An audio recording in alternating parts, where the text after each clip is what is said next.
Okay. Thank you. At the outset, I would like to thank IIRS-ISRO for giving me this opportunity to give a lecture on this forum. Some time ago, we have been hearing about experiments on moon and various other aspects of lunar exploration. Now we will come down to Earth. Of course, the topic is Sun-Earth connection towards a better understanding of the Sun-Earth connection, in fact.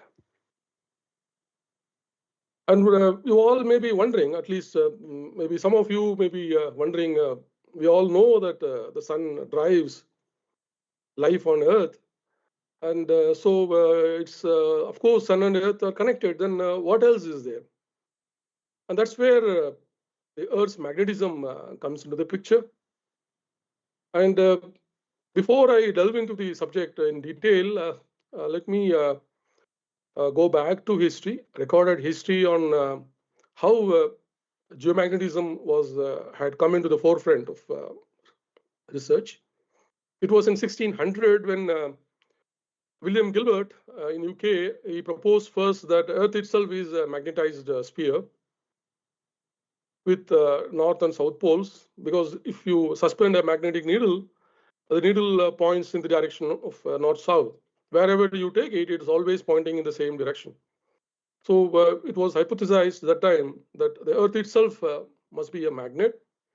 There must be a south pole somewhere, and there must be a north pole somewhere. And so the needle is the poles of the needle are pointing in the opposite direction, opposite polarities. Then into the 18th century, there were observations of sunspots. Of course, the telescopic observations of sunspots started in 17th century, the early 17th century itself. Astronomy, gravity, and magnetism, geomagnetism, they all evolved together very interestingly. And they all contributed to the science of what we say now, what we call as Sun-Earth connection. They all contributed towards that. So when sunspots were discovered, that time there were a large number of magnetic field surveys being carried out all over the world. And it was found that whenever the number of sunspots increased on the sun surface, when they were viewed through telescopes, the magnetic field underwent agitations or fluctuations.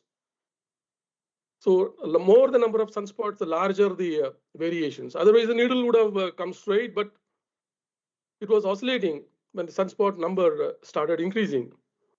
Then into the early or middle of 19th century, when there was one huge solar flare was noticed on the sun surface, that was in September 1859. And then following that, 2 to 3 days later, there was a very giant geomagnetic storm. At that time, it was not called as a storm. They were only calling it as agitation, magnetic field agitation, or magnetic agitation, they used to call. And so the magnetic records on ground, they showed very large fluctuation.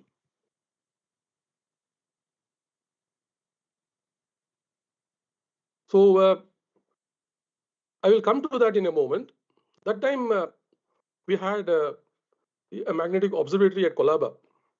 In fact, the legacy of continuous geomagnetic field observations in India, it started from Colaba, is now in Bombay, then Bombay. And the observations are continuing even till date. First, the Colaba Observatory is operating from 1846 to 1903. And then from 1903 onwards, we have the Alibag Observatory being operated. In fact, one very famous scientist, Moyed, he had to say this some 5 decades ago. The records of Colaba and Alibag were found to form a beautiful series beginning in 1871 when continuous observations were started and making up perhaps the most complete collection of records in the world. The quality and especially the regularity were particularly impressive, even in comparison with the Kew and Melbourne records. On the right, you see the sketch of the observatory campus at that time. Most of the structures are there even today. If you go to Bombay, one can see the main building there, the heritage building, and the lighthouse behind, besides some trees here and there. Below here, what we see here are the sunspot record starting from 1874 to say about 1954 of Royal Greenwich Observatory. This is a very famous butterfly diagram, first discovered by Maunder, which shows that the sunspots, they first appear plus or minus 30 degrees north and south of the solar equator, and then they intensify in numbers. Ultimately, they all move towards the equator. So if we count the number of years from beginning to end, it will be approximately 11 years or so. This is called now the 11-year solar cycle. Actually, in fact, it is a magnetic cycle with a periodicity of 22 years, because now we know that the North Pole and South Pole reverse every 11 years. So actually, it is a 22-year magnetic activity cycle, what is called the Hale cycle, which was found by Hale. And correspondingly, below panel, what you see here is the sunspot areas, and below you see the geomagnetic activity index. So as I was telling earlier, when the number of sunspots increase or the sunspot areas increase, you find that the geomagnetic activity also picks up. Okay. And in 1859, I just mentioned about an event which was called a Carrington event. And what we see here is Bombay was the only observatory close to the low latitude. So if you see red ones are the magnetometer stations, there are only very few of them. And south of, say, 40 degrees, only Bombay is there. Bombay magnetometer was operating. And the envelope of this curve shows the latitude of the aurora seen. So on this particular day, or on these nights of 2nd and 3rd of September, the auroral sightings were seen just north of Bombay. This clearly one can see that from the envelope here. So it was a very unusual sighting. Aurora usually it refers to the brightening up of the sky in the northern and southern high latitude regions. Usually they are restricted to latitudes between 60 to 70 degrees. But on this occasion, because of the flare and the eruptive regions on the sun, which I am going to touch upon, we had this giant magnetic activity and the corresponding auroral sighting. So now we have one more phenomenon. So we see first on the sun, sunspots and a solar flare, eruption. And then there is something happening between the sun and the earth. And then we see geomagnetic activity picking up. And then you see aurora, right? You see the sequence of events that nicely combines or connects the sun and the phenomena that we see on earth. The two phenomena are primarily the geomagnetic activity and the auroral sightings. This is all the scenario, say, till early 20th century, when it was proposed by Parker, maybe somewhere in the middle of 20th century, that the sun, especially the sun's atmosphere, is very hot, million degrees Kelvin, which is even hotter than the sun's surface. And this hotter corona or solar corona, the sun's atmosphere, it emits energetic particles. And it's a continuously expanding solar atmosphere, continuously expands, and the protons and electrons, the charged particles, they escape from the solar atmosphere, and then they reach the Earth. And so now the nature and the physics of the connection between the Earth and the sun slowly started emerging. At the same time, there was the satellite era that commenced in 1957 by the launching of Sputnik. And immediately thereafter, a number of radiation belt particles were noticed at, say, between 2 to 6 Earth radii. When satellites were able to cross that region, one Earth radius is about 6,300 kilometers. So you can see, say, 10,000 or 20,000 kilometers and above. You see a region which was populated by energetic particles. And when the satellites crossed those regions, they encountered these particles, and perhaps there could be damages there within the satellites, because these are all energetic particles of keV to MeV range. And so they can damage the circuits, they can penetrate the circuit boards and cause even damage to the satellite frame itself, envelope itself. So these effects were seen, and then people were wondering in mid 20th century why you see such energetic particles. And then slowly Van Allen termed this had this term what called the radiation belts. So now we know that they are the radiation belts. Those regions are the radiation belts which are populated by energetic particles. Okay, and it is very important to study that region because of the satellites passing through them, and some of the satellites are even placed at those altitudes, and slightly above at 6.6 RE, we have the geostationary satellites orbiting there. So the physics of the radiation belts slowly started emerging from then on. Okay, I'll get back to that subject a little later, and I think more or less we have discussed all this here. What sun emits is just not the visible radiation, which is important for life on Earth, but also the more energetic UV, and X-rays, which are of course absorbed at very high altitudes. And besides radiation, sun also emits particles, which I just said that there's a continuous escape or continuous flow of charged particles from the solar corona, the ever-expanding gases of electrons and protons with an average speed of, say, about 400 kilometers per second. We also have solar flares, which emit X-rays of different intensities, various intensities, kinds of intensities, M class, X class, and so on. And then there are also coronal mass ejections, which are associated with those eruptive regions, along with the solar flares, which both are associated with sunspots. Okay, now what happens when the solar wind encounters the Earth's magnetic field? Suppose what would have happened if Earth didn't have a magnetic field? These are the questions to ponder. You see, there is a magnetic obstacle. When the solar wind reaches the Earth, we find the magnetic field of the Earth offering some kind of an obstacle for the continuous solar wind plasma flow. And so there is a boundary on the day side, that is side facing the sun, where the particle pressure on the other one side, that is on the sunward side, and the magnetic pressure on the earthward side, they balance. And when the pressure balances occur, that's where the particles are deflected away.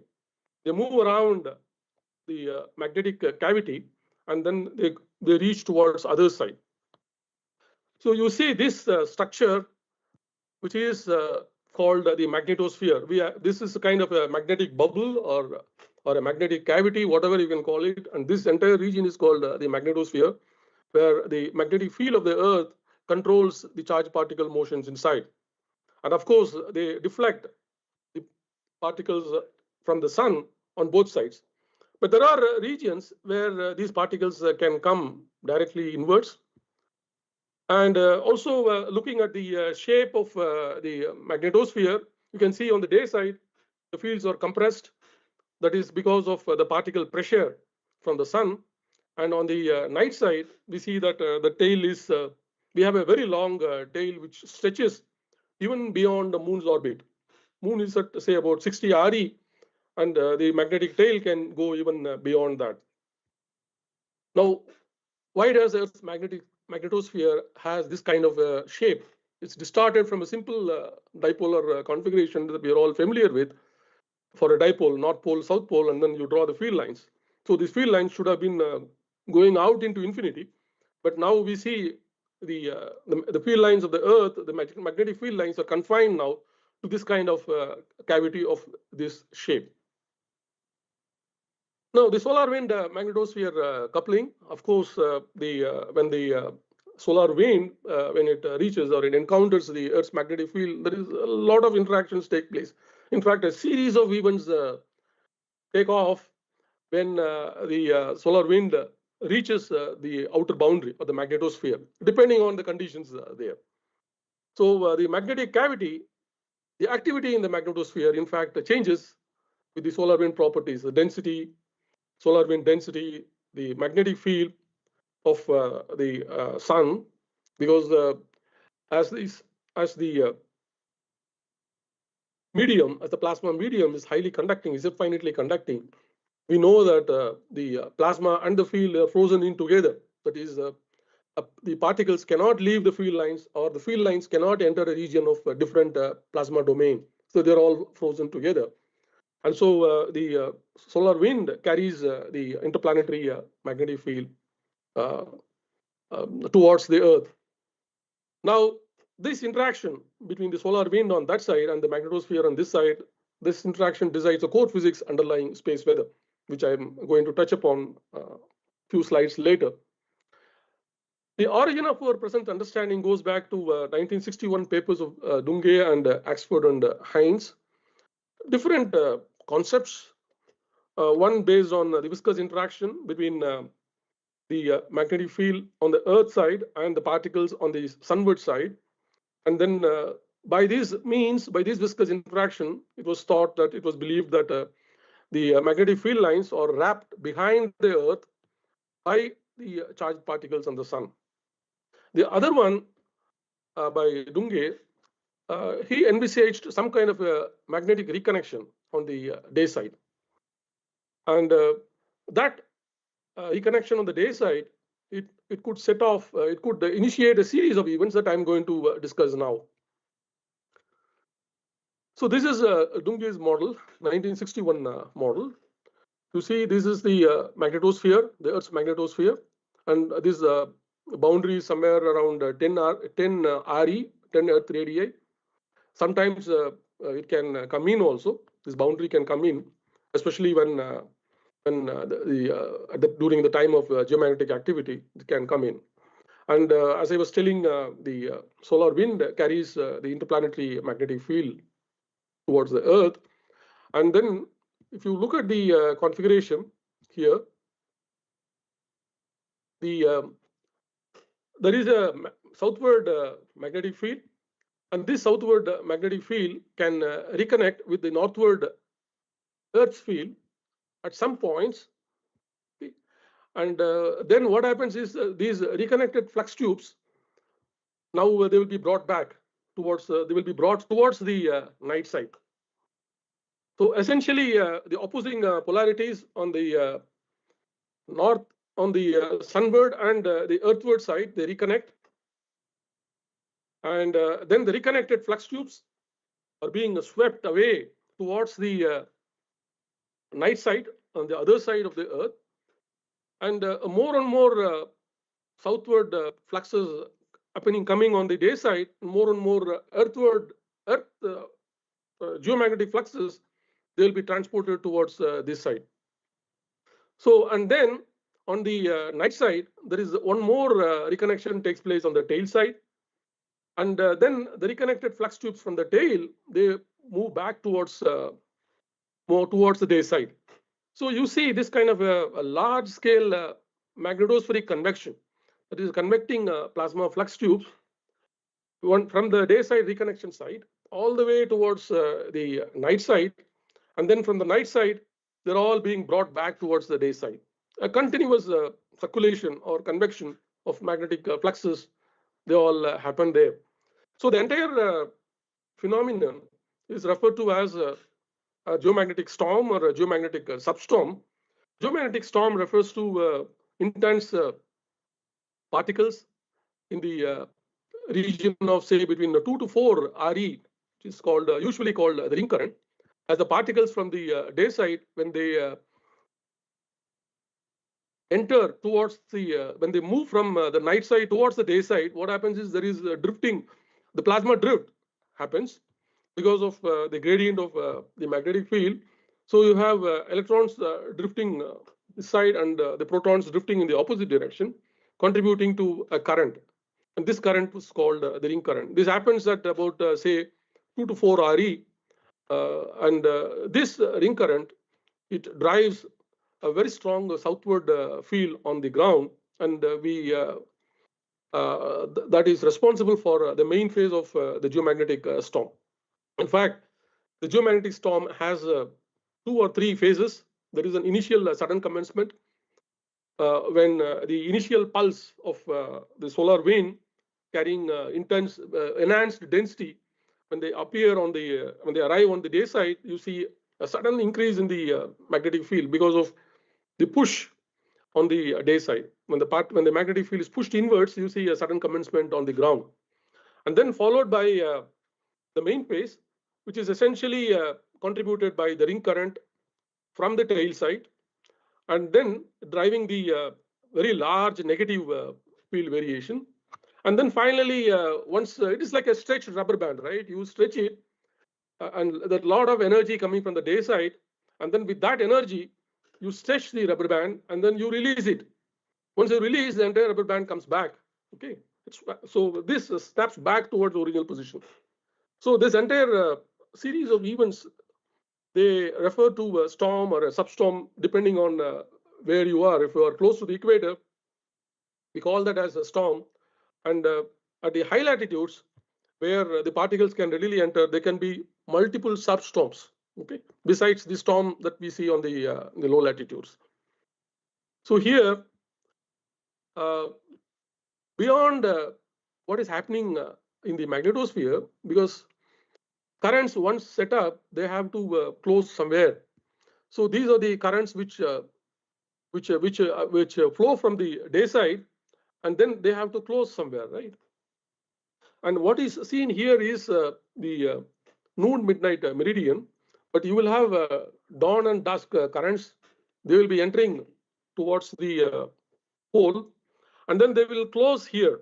So in this region, you see that there is a auroral electrojet, what is called auroral electrojet. These are the currents which come from the dawn and dusk side, and then they close here at high latitudes or in the auroral region. And this current is called the auroral electrojet. And this auroral electrojet causes a lot of geomagnetic activity at latitude, say, between 60 and 70 degrees. In fact, we have Indian Antarctic stations at Maitri and Bharti, where Indian Institute of Geomagnetism operates magnetic observatories at these 2 sites. And Maitri happens to be just north of the auroral oval. And during times of geomagnetic activity, usually the auroral oval expands as more and more magnetic fluxes and intense currents come from the tail side and from the dawn and dusk side. They pile up there, these currents, and they expand also. The oval shaped structure here, they expand, and then we can see that as activity in the magnetometers there. And Bharti, another Indian Antarctic station, it is situated inside the auroral oval. And sometimes you see, sometimes you'll see Maitri station registering the magnetic activity, and other times we see Bharti station and see registering the magnetic activity.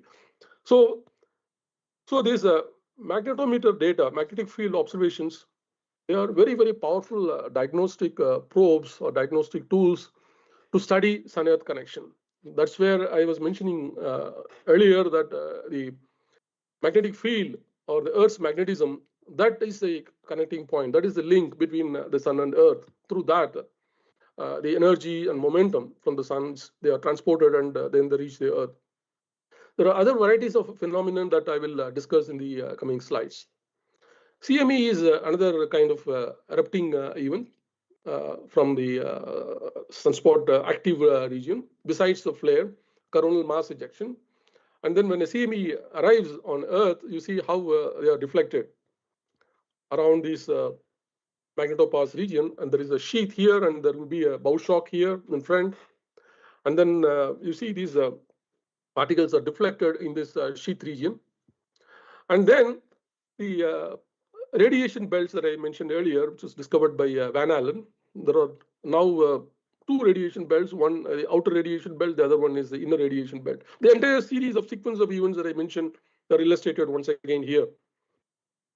So particles being deflected towards the right side. Of course, there will be a magnetic reconnection, not necessary on the day side, but there has to be a reconnection on the tail side, and then the recorrected flux tubes, once again they go back towards the day side, and then as they are injected inward and inward and inward, they get trapped. So this is a phenomenon called a magnetic mirroring. It comes from the conservation of adiabatic invariant, one of the adiabatic invariants. The magnetic moment is conserved. So there are two mirror points in the northern southern high latitude regions, and once the charged particles from the night side, from the tail side, once they enter with tremendous amounts of energy, once they enter, then they get trapped in this mirroring region. There are two regions. One is the outer radiation belt, the other one is the inner belt, inner radiation belt. Usually protons, solar protons, they have much larger energy of the order of MeV range, and so they can penetrate much deeper into the inner belt, say about 1 to 2 Earth radii distances from the equator. Whereas electrons of KeV range and sometimes the MeV range, they will occupy the outer radiation belt. So, and then they get trapped and all that. But of course, it's not that they remain trapped there, because there is a lifetime involved there. And also we have plasma waves which are generated at various latitudes. And when these plasma waves, when they interact with these trapped particles, and then these particles can lose their energy, and they get into what is called a loss cone. And when they enter the loss cone, they no more remain in that region, in that mirroring region, but they can penetrate deep into the atmosphere. Okay. And when they enter into the atmosphere, they can produce a variety of effects. So they start from say about 2 RE to say about 4 to 5 RE.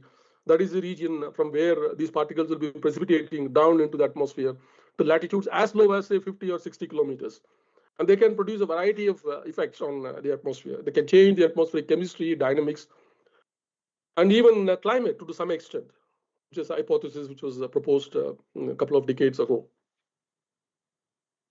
This is the view of the radiation belts, and the electrons and ions that I mentioned about, the drifting in opposite directions. And then we have a variety of plasma waves of various periodicities, ULF waves and ELF waves and VLF waves of different periodicities are excited by various sources. When these planetary waves, when these plasma waves, when they interact with the energetic particles, then these particles, as I was telling, they can enter into the loss cone, and then they can be lost from there. They can precipitate and all that. And then a number of satellites have been flown, and they are different. They are placed at different locations. Some in the tail region, that is where the reconnection takes place there, and some inside the inner radiation belts, and some in the outer radiation belts, and a variety of probes are there. In the end of my lecture, I will give a list of satellites and ground-based instruments that are operated to probe this near space environment. Okay.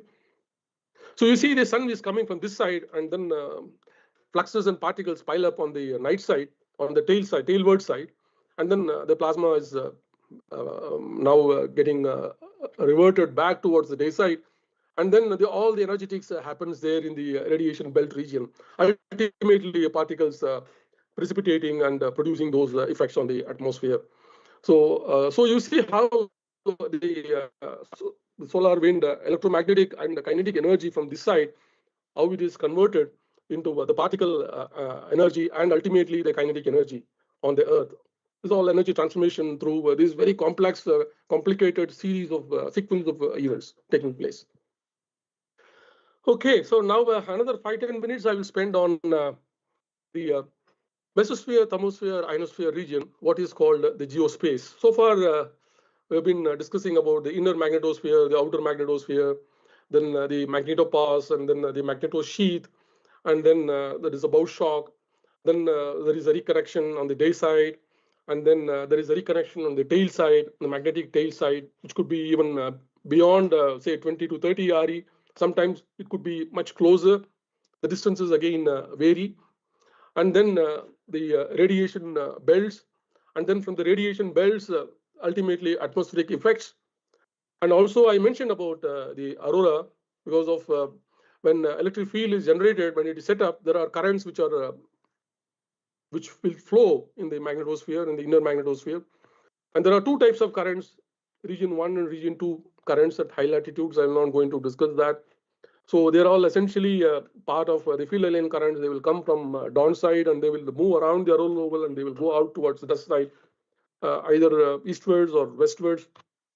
And these westward or eastward flowing currents, they set up geomagnetic activity in the auroral region.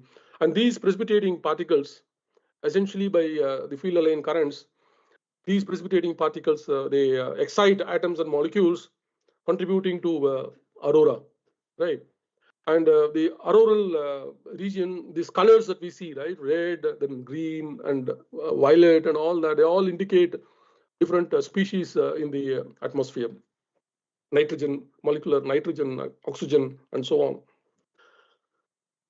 And so besides that, if you come down to the geospace region, what is called a 60 to 500 kilometer region, this is essentially a gateway to the magnetosphere. Magnetosphere is above 500 kilometers or so.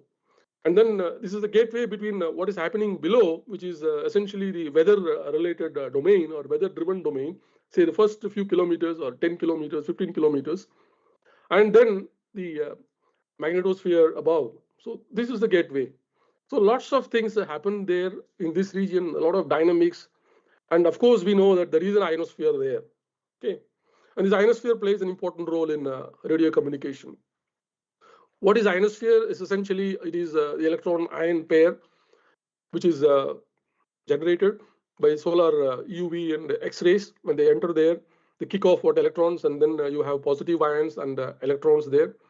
Though the ionosphere is a weakly ionized plasma, there is only one in, say, about 1,000 particles is ionized. The remaining are all in neutrals.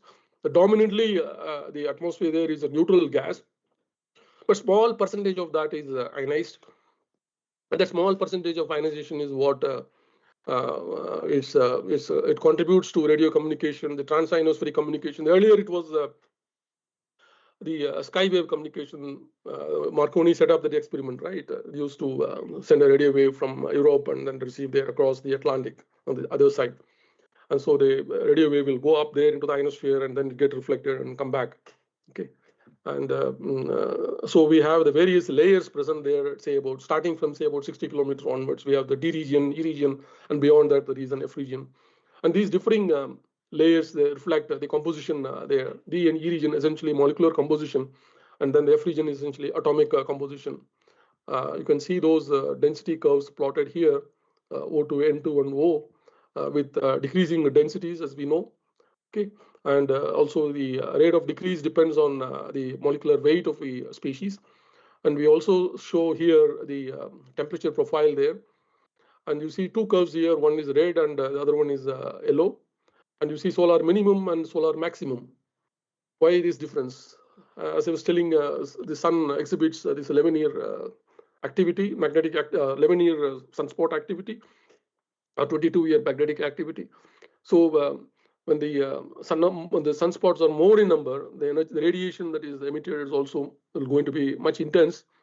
And the intense radiation will produce more electron-ion pairs. So we expect more ionization, plus as well as more heating. Because many of these species, they undergo excitation and then de-excitation and all that, and collisions, quenching and all that. So ultimately, the excess solar energy, the UV and the X-ray energy, has to go into heating the atmosphere. Even the particles which are precipitating there, ultimately they have to release their energy into the neutral gas. As I was telling, the neutral gas is the dominant species there, all the neutral gases. And ionization is only weakly ionized gas, ionosphere. So the bulk of the heat which the ions and electrons carry from the magnetosphere or high latitude ionosphere, they all have to dump their energy to neutral gas. So you see an increase in the temperature from the solar minimum to the solar maximum, say from 800 to 1,000, 1,200 or even beyond. Okay. This is a very interesting region of a number of processes operate there. Perhaps I may not explain much about this region, except that sometimes this region registers or reflects what is happening in the lower atmosphere, essentially the weather. So the weather can produce or can have its impacts on the temperatures and densities in the upper atmosphere. And through that, the energy and momentum that the neutral gases carry or gather from the lower atmosphere, from the waves essentially, which are propagating upwards, and then they can drive the plasma there. They can drive the ions there, ions and electrons there. So we see that there is a nice coupling between the ions and electrons on one side, and then the neutrals on the other side, exchanging energy and momentum between them. Okay. And I was telling the ionosphere plays a very important role in radio communication. And as we know, the GPS communication essentially depends on radio waves, which are, we have a GPS transmitter there. And then and these radio waves, when they pass through the ionosphere, it's not a smooth region. Ionosphere has irregularities or fluctuations in the medium. And because of these fluctuations, these radio waves will also undergo changes in their amplitude and phase. I mean, for a GPS receiver on the ground, if we have fluctuations in the medium in the ionosphere, or when we have ionospheric irregularities, then there could be changes in the position. There could be an error in the position.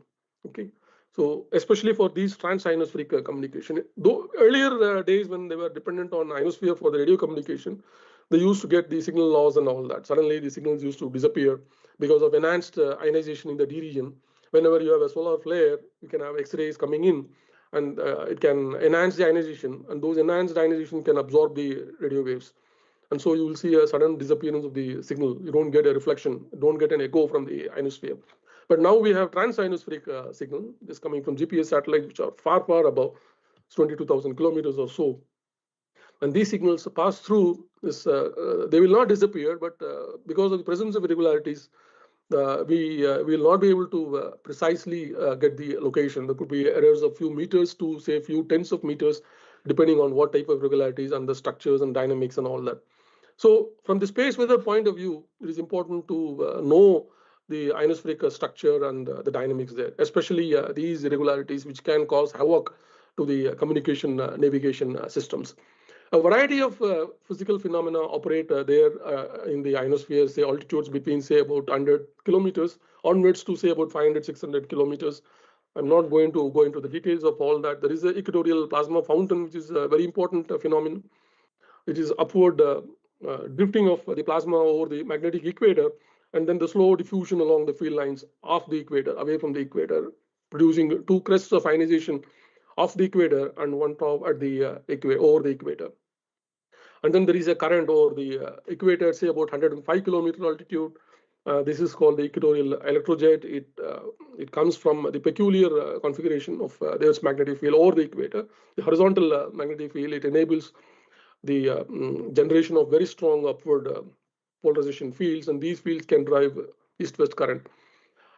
And so ground magnetometers record not only the disturbances on the sun, they also show variations happening in the ionosphere, because these ionospheric currents, any current will have through Ampere's law, they will have a magnetic field associated with that, and these magnetic field will get registered in the ground magnetic record. So when the sun is not active, when the sun is quiet, there are no CMEs, or when there's no flare event, or when the solar wind is normal, say 300, 400 kilometers per second, and just a routine or regular magnetosphere with its 10 Earth radii boundary on this side and all that. Not much activity, geomagnetic activity. On the quiet times, you see the ground magnetic record showing the ionospheric signatures, which are essentially twin current vortices, one current in the northern hemisphere and the other current in the southern hemisphere, because of the neutral wind dynamo operating there at say about 110 or 120 kilometers altitude. And these currents can be seen on the ground. So not just the disturbances during magnetic activity, but also the quiet time variations, the quiet time currents, the quiet time weather in the ionosphere, in the near space environment, that also can be monitored by these geomagnetic field variations or the magnetometers on ground. Okay, this is what I just mentioned about the large scale restructuring and dynamics. I will not describe again. And then, as I was telling you, this region sees what is happening lower below. For example, you have this convective activity on the ground between, say, over the oceans or near the oceans.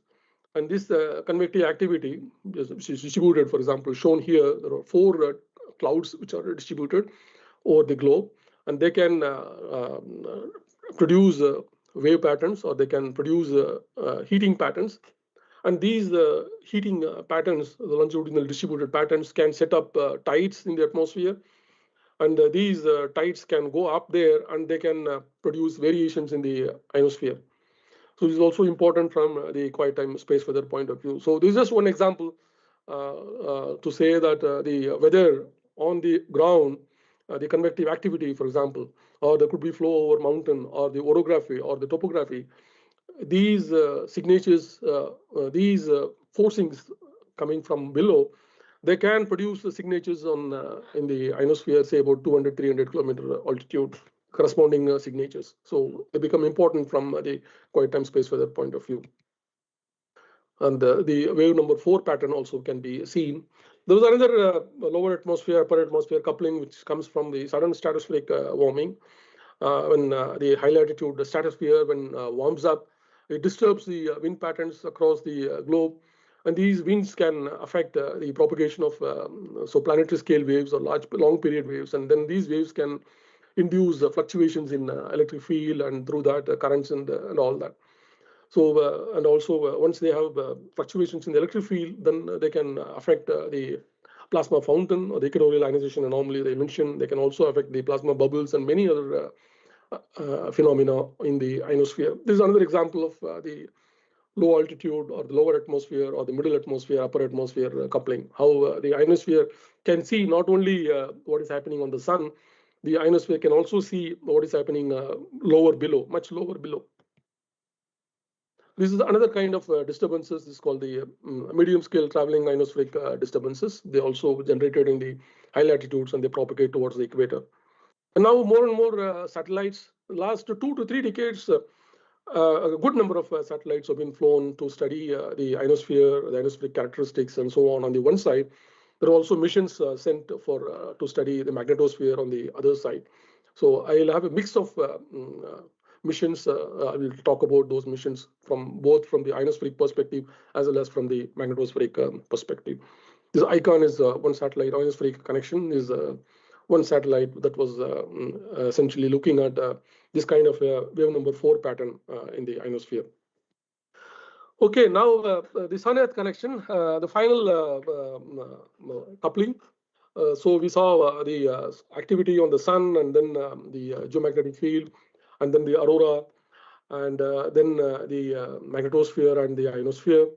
And then now finally the impact on the middle atmosphere, especially, and then even lower on the Earth's climate and the weather.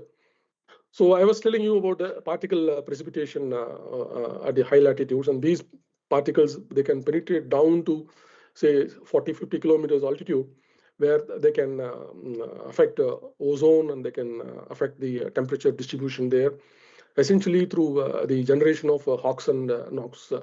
This molecular nitrogen can react with oxygen and ozone, and then we can have the formation of HOX and NOx. And these HOX and NOx, they can then drive variations in ozone, and that can affect the temperature, and then through dynamical coupling, so we can see some signatures on the ground. So on the one side, we have the UV emission, and then the particle precipitation coming in and altering the stratospheric temperature distribution. On the other side, you also have these anthropogenic effects, and then the atmospheric waves, they can also go up there and perturb the ozone and the temperature distribution there. So you see that there is a kind of coupling, even at altitudes of say 30, 40, 50 kilometers, not only from below, but also from above, from the sun. So you see the Sun-Earth connection penetrating or percolating right down to stratospheric altitudes, and perhaps it can have an impact on Earth's climate and weather as well. But still, subject is at a very infant stage, and perhaps more and more modeling studies would help to throw some insights on how the Earth's climate and weather can be impacted by these precipitating particles and the radiation, UV radiation. Now, finally, is the last couple of slides to show where we are going, what are the issues, what are the unresolved problems, and what do we really need to do. So especially when it comes to the ionospheric large-scale structure and dynamics. So observations are not that much. We have ground observations which are scattered, and then we have space-based observations.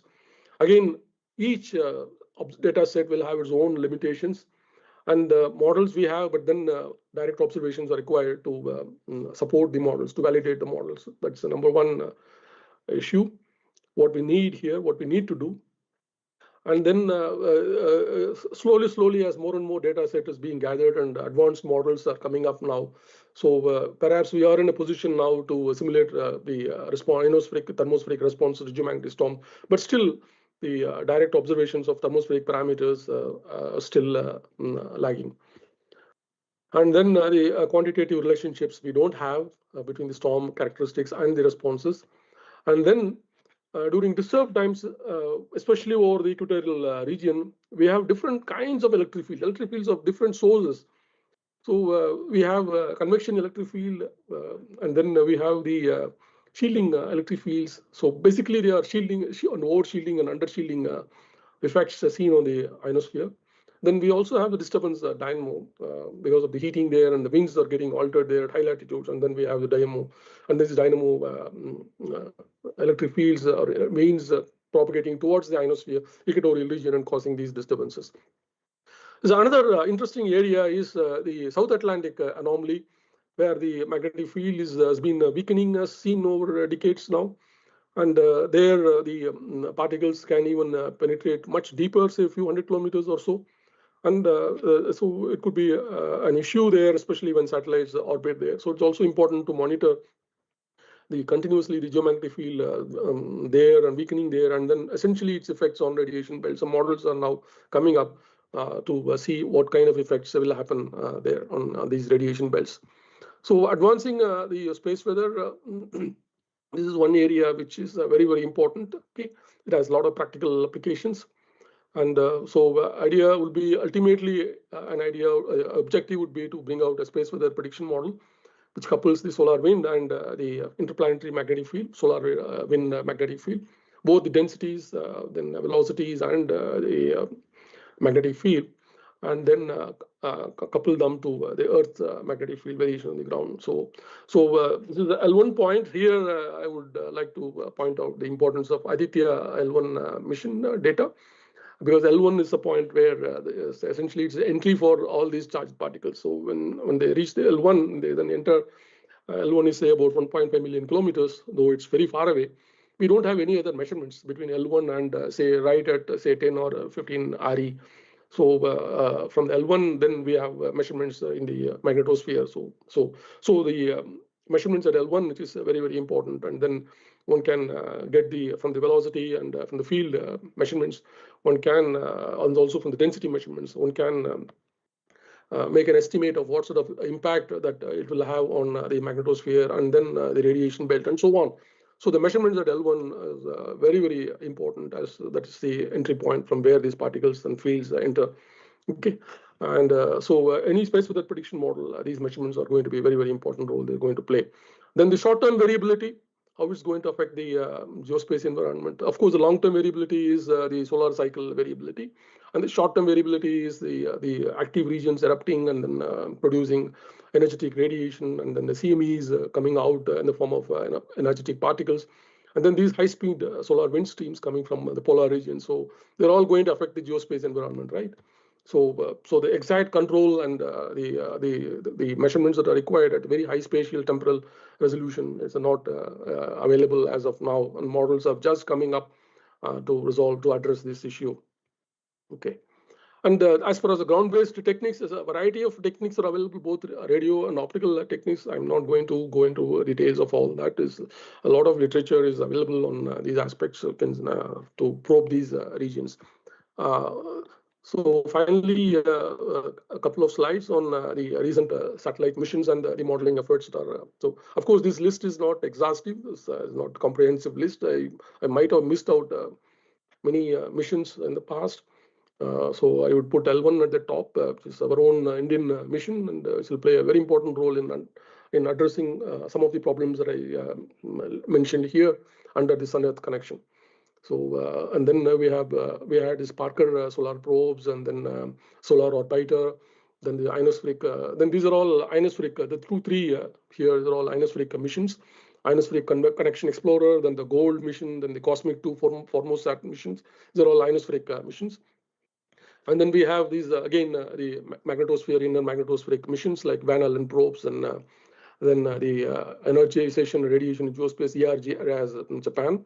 Then the Themis again it was out into the tail region where the magnetic reconnection takes place, and that's where the substorms are initiated. So this Themis was flown there, and then capturing data in that region. Then the magnetospheric multi-scale mission, and there are a number of CubeSat missions. Of course, CubeSat missions are going to play an important role considering the very short amount of time required for preparing the payloads, and then the very less launch cost and all that. So expect more and more CubeSats to come up in the coming years, contributing to that. Besides a larger scale mission like MMS and Themis and so on. And of course, there is a ground-based network is available there, magnetometers, GNSS receivers, and then the radio and optical instruments, a number of them operating across the world. Of course, there are a number of modeling efforts also are there. Again, for want of space and time, I have not given details of that. This is one slide prepared by my colleague, Dr. Tulsiram, which nicely conveys the modeling observations and the applications perspective, how the whole thing scenario looks like, especially from the space weather point of view. So the outermost we see here is the applications. Where what are the applications? Someone asks. Then we have these are the application areas where our studies can contribute. Our studies on Sun-Earth connection can contribute. This is space radiation doses, radiation safety for astronauts, then electrical power grids, long distance, especially when we have this storm like 1859 September. Then if we have it today, then we can see these power grids going off. Then pipeline industry could be affected because such large currents in the ionosphere and the magnetosphere, they can induce tremendous amounts of currents underneath the ground, induced currents. And these induced currents can easily blow off the transformers and the power grid. So it's an important concern there. And then, of course, I was mentioning about the positioning and errors and all that. So it's also an important area. And the satellite orbital dynamics. As the sun, solar activity waxes and wanes, and so you will have a high solar activity and low solar activity, and the density and temperature changing, and that can impact the satellite orbital dynamics. So it's important to study the densities and temperatures there. So it's a very strong applications there. And then the skywave communication and over the target detection and all that. Then we have these observational tools and radio wave propagation, and then particle dynamics and currents through space missions. And then we also have these modelings, and varieties of models are available. The first principles models and then empirical models. And then we have now data assimilation models. And then we have artificial neural networks, machine learning, and all that. There are a number of models are coming up, starting from the physics-based to the more recent AI/ML techniques. Of course, we need more and more data. The more data you have, the better the models can be trained, especially the ML AI techniques, and better forecasting they can generate. So thank you for your patience. I end my presentation here. Thank you.